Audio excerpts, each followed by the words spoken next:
Good morning, or depending on when you're watching this, good afternoon, good evening, or good night. My name's Ross, and as always, told out of Voice of Radio.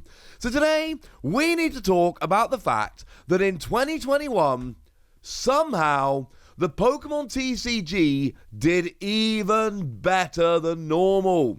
It had a record-breaking year in 2021, and it just remains an absolute powerhouse. Need to give a shout out to the lovely Primal Lugia over at Poké Guardian for helping to collate some of this information together. One of my favourite people in the community, somebody we thank very often on this channel, and someone that hopefully we will continue to thank for quite a while yet. So, what actually happened? Well, I think we might as well start off with a quote from Simon Benton, the VP of Pokémon TCG Sales Europe, who said this: Pokémon TCG sales were simply sensational in 2021, breaking all previous records. We would like to thank our retail partners and distributors for their continued support in showcasing the product to consumers. Pokémon is the #1 MPD property in 3 countries and also saw astonishing 3-digit year-on-year gains across the majority of our key territories. These figures have cemented the phenomenal success of the brand's 25th anniversary year. With increased TCG distribution set to launch in Eastern Europe, we look forward to expanding our reach in 2022. But very simply, the Pokémon TCG is absolutely crushing. But I think at this stage, it's worth taking a little bit of a look, taking a step back for a moment, and looking at what actually happened in 2021. Because we actually saw the release of Shining Fates. Shining Fates was a 2021 set. Now, it was early 2021, it came around in February, and it did actually come from Shiny Star V, which was a Japanese set, which was released in November 2021, but that was a 2021 set. And it got 2021 off to a rather phenomenal start to the year. Shining Fates, I still contend, and it's been bettered by other sets since.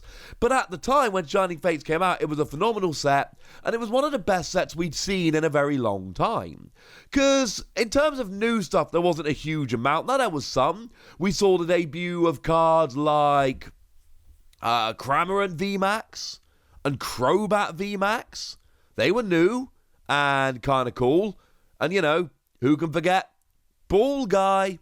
Okay, maybe not Ball Guy, but we did get 3 new amazing rares. Instead, we got Reshiram, we got Kyogre, and we got ourselves Evil Town. So we had 3 brand new amazing rares, which looked like they were the last amazing rares ever.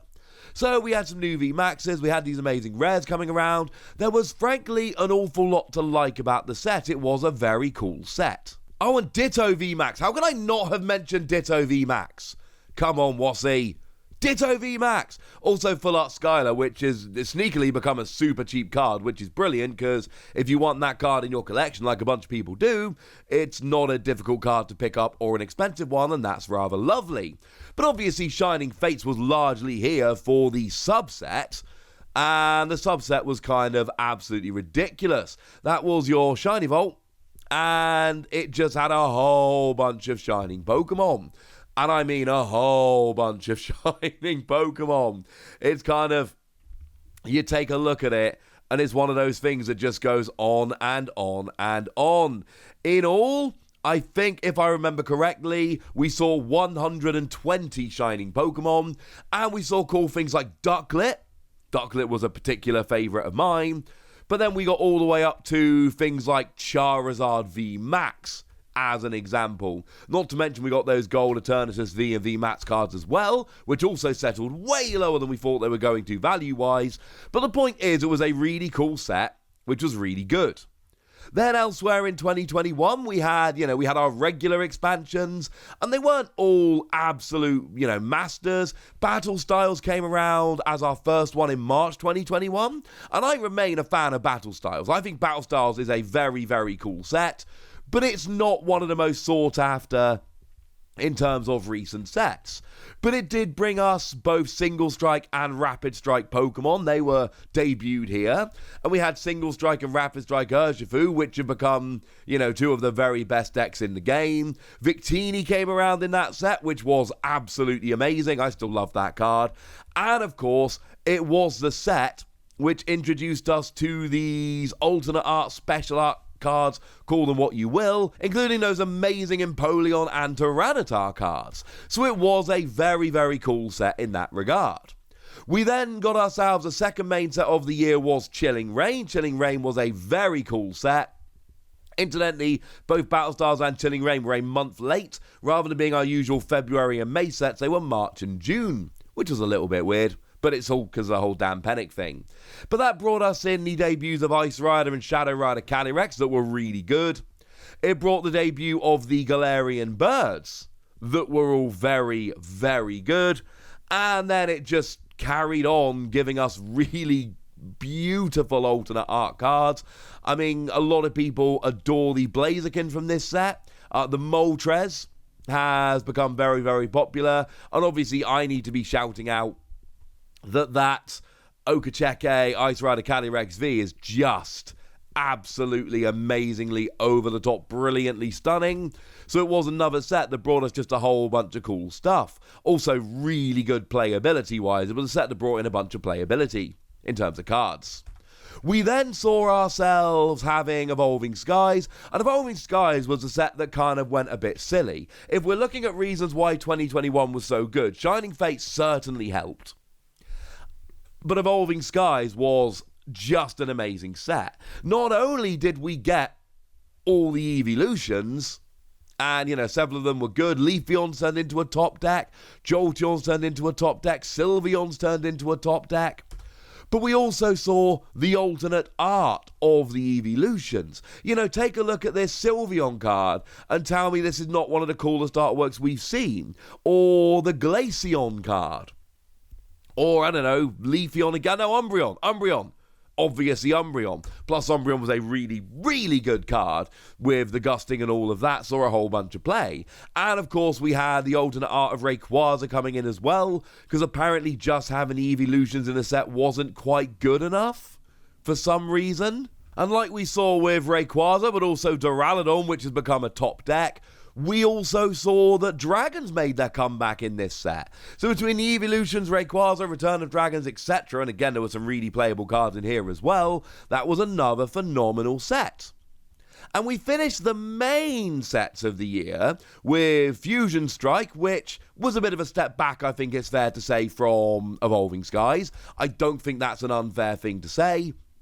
But it was still an amazing set. It brought us Genesect and Mew, which is the deck to beat in the Pokémon TCG at the moment. It is the number one deck. But then it also brought us things like, you know, the alternate art Mew.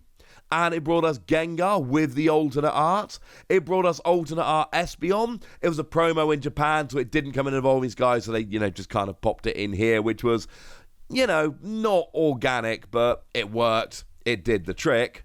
And then, of course, you can see, you know, Genesect and Mew are Fusion Strike Pokemon. It brought in that third type to go along with Single Strike and Rapid Strike. So that was kind of cool. And, of course, let's not forget that in the middle of this, they also went and launched Celebrations in October. And Celebrations was a very, very popular set. Celebrations was one that everybody loved. You had the main set, and the main set was fine. Had a bunch of cool stuff. Had VMAX of Surfing and Flying Pikachu. Had your full art Arita Pikachu, you know, back from the base set. Not to mention your gold Mew. And all of this was pretty cool.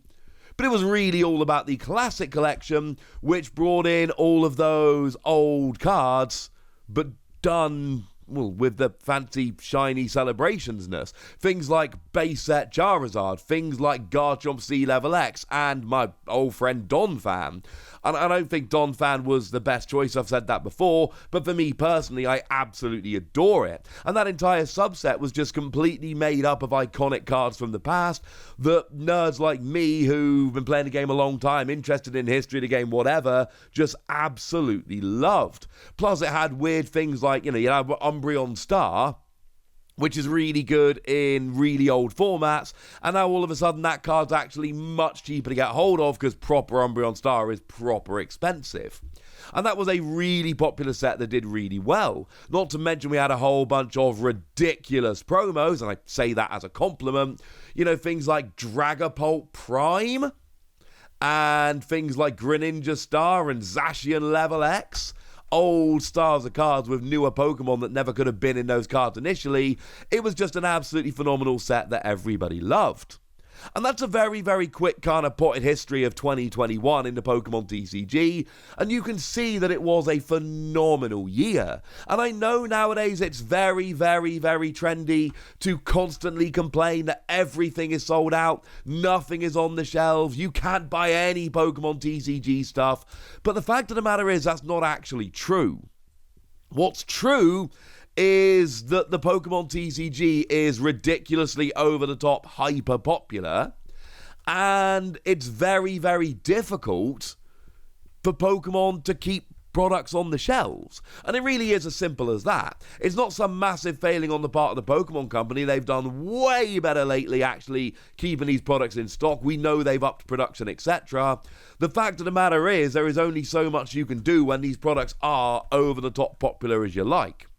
But quite frankly, you cannot say that Pokemon have done a bad job keeping products on the shelves at the same time as they've had a record year for sales. What that means is not that Pokemon have been failing, but it means that the products are so gosh darn popular, Pokemon just cannot keep them in stock. And it really is as simple as that.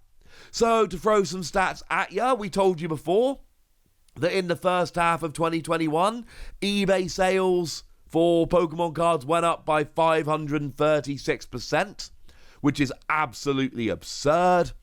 Absolutely absurd. The Pokemon is the best gaming license property at the 2021 Licensing Awards. Seems quite good. It is the #1 toy property in France, with double the sales of the second place brand. In both Germany and the UK, Pokemon reached its highest ever annual position, #9 in Germany, #7 in the UK, both with at or around 100% increase. It's #1 in Belgium and the Netherlands with over 100% increase.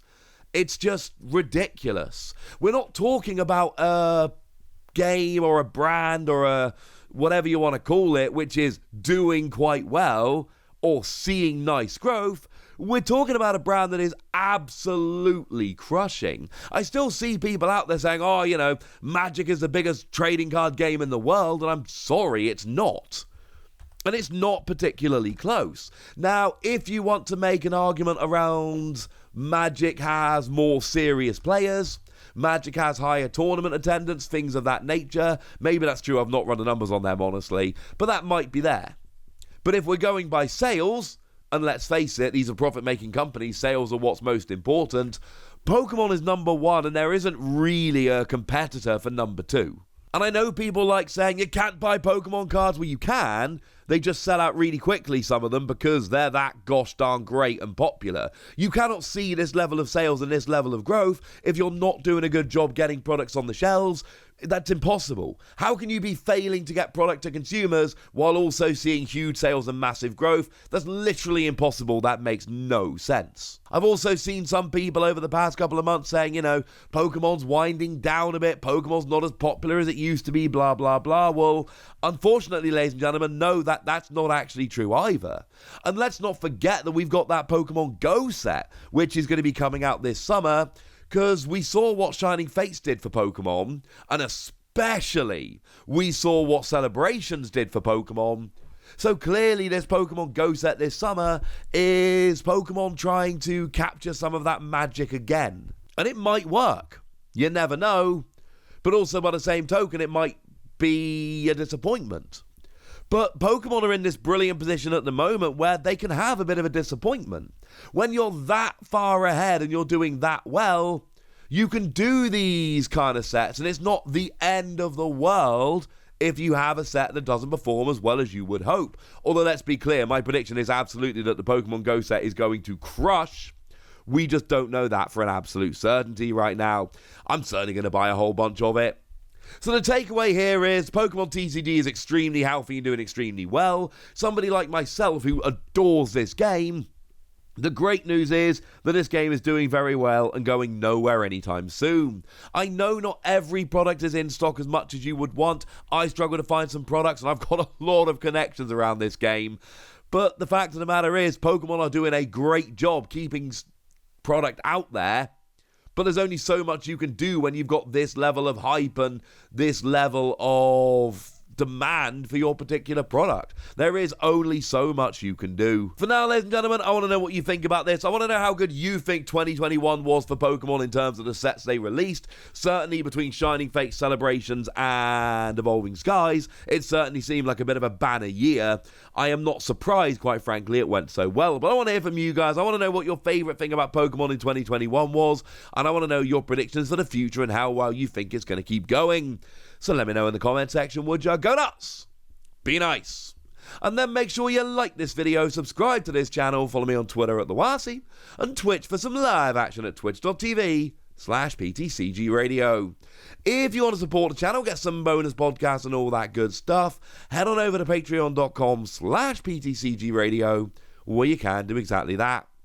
But by far the most important thing, as always, look after yourselves till next time, would ya?